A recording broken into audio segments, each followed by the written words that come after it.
हाल ही में अमित शाह ने एक बयान दिया था जिसमें उन्होंने साफ कर दिया था कि जल्द ही देश में सीएए कानून लागू होगा। ये वही कानून है जिसको लागू करने के विरोध में कई आवाजें मुखर हुई थी। देश में बड़े बड़े आंदोलन हुए थे। इस कानून की बात आते ही सबसे पहले जिक्र हुआ था मुस्लिमों का, लेकिन दरअसल इससे जो तलवार लटकी है वो तलवार लटकी है रोहिंग्या मुसलमानों पर। हमारे देश में अवैध ढंग से आकर बसे मुस्लिमों को इस कानून से ऐतराज है। अब इस मामले में केंद्र और राज्य सरकार भी सतर्क है कि हमारे देश में कोई यूं ही आकर ना बस जाए।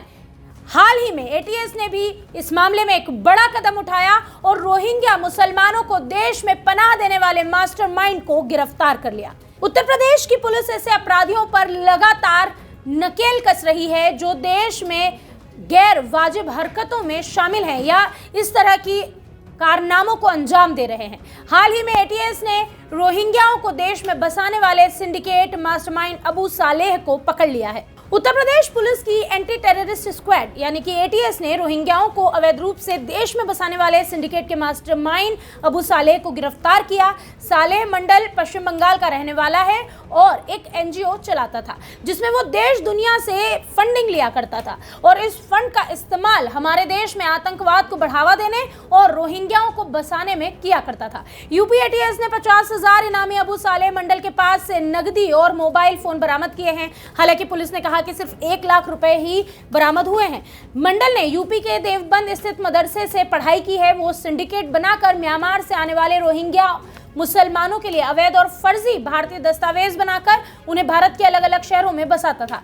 इसकी जानकारी यूपी एटीएस को काफी लंबे समय से मिल रही थी, जिस पर एटीएस ने यह बड़ा सख्त कदम उठाया है। इस इनपुट के आधार पर एटीएस ने कार्रवाई करने के लिए एक टीम बनाई थी। इसके बाद सिंडिकेट से जुड़े 6 लोगों की गिरफ्तारी हुई थी। गिरफ्तार लोगों में आदिलुर रहमान अशरफी, अबू हुरेरा गाजी, शेख नाजिबुल हक, तानिया मंडल, इब्राहिम खान, मोहम्मद अब्दुल अव्वल शामिल है। इनसे पूछताछ के बाद मंडल के कारनामों की जानकारी मिली थी। अब अबू सालेह मंडल से एटीएस पूछताछ कर रही है। एटीएस को उसने अब तक जो बताया है उसके हिसाब से हरोआ अल जमियातुल इस्लामिया दारुल उलूम मदरसा और कबीर बाग मिल्लत एकेडमी नाम से वो 2 ट्रस्ट चलाता है। इन दोनों ट्रस्टों के FCRA खाते में ब्रिटेन के उम्मा वेलफेयर ट्रस्ट से साल 2018 और 22 तक लगभग 58 यानी कि 58 करोड़ रुपए आए हैं।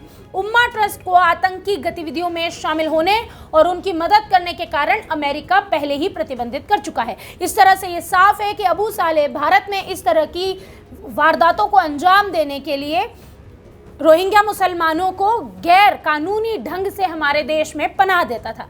भारत में अब सुरक्षा एजेंसियां आंखें खोलकर ऐसे कारनामे करने वाले लोगों को तलाश रही है। ऐसी किसी भी हरकत को अंजाम देने वाले लोगों पर हमारे देश की पुलिस सख्त हो गई है। हमारे देश के केंद्र में बैठी मोदी सरकार का एक ही लक्ष्य है, देश को आतंकवाद मुक्त बनाना, भय मुक्त बनाना। ऐसे में लगातार सुरक्षा एजेंसियां इस दिशा में काम कर रही है। एक बड़ी सफलता उन्हें हाथ मिली है। जो रोहिंग्या मुसलमानों को देश में पनाह देता था, उस अबू सालेह यानी कि इस पूरे खेल के मास्टरमाइंड को आखिरकार पुलिस ने धर दबोचा है। इस मामले में आपकी क्या राय है? कमेंट बॉक्स में हमें जरूर बताएं। वीके न्यूज, राष्ट्र के नाम।